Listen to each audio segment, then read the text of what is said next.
You know, as a former commissioner of agriculture in Mississippi, this is so vital and so important. In Mississippi, agriculture is the #1 industry. 1 in every 4 jobs is related to agriculture, so this is very vital for my state. But with the end of the fiscal year fast approaching, we must act to ensure important agriculture and conservation programs administered by the Department of Agriculture do not come to a screeching halt on October the 1st.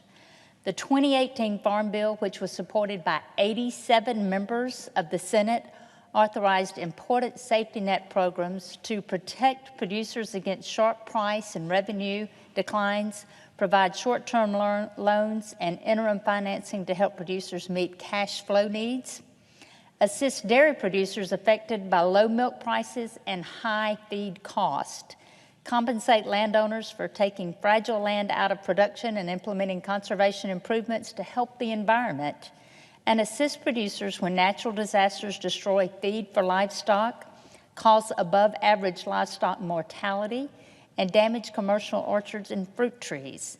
Current law requires many of these program payments to be made annually after October the 1st, which highlights the importance of this matter on this day.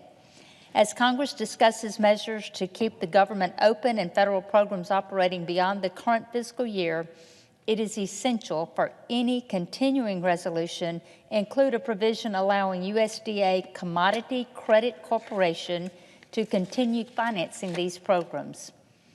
Failure to include such a provision would pose a serious risk to American farmers and ranchers in these already challenging times.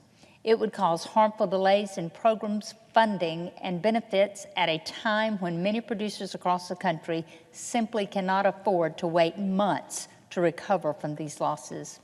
Mr. President, this issue is not just about supporting American agriculture.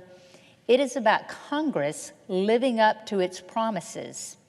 More than 1.7 million producers signed contracts for the agriculture risk coverage and price loss coverage programs. Millions of private landowners have signed conservation contracts to take their land out of production. These are contracts, and the terms of those contracts must be met. I remind my colleagues that this is not a situation to be taken lightly.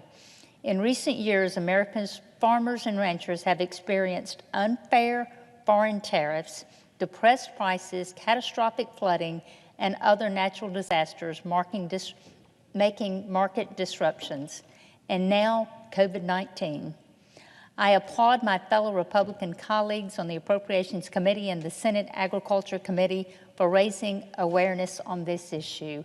It is our job to feed this country. We need to be allowed to do that. Thank you. Mr. President, again, I'd like to thank the gentlewoman from the state of Mississippi, Cindy Hyde-Smith. Not only is she a strong advocate for our farmers and ranchers, but as I say, you know, all of these people that you're hearing from this morning have a background in agriculture.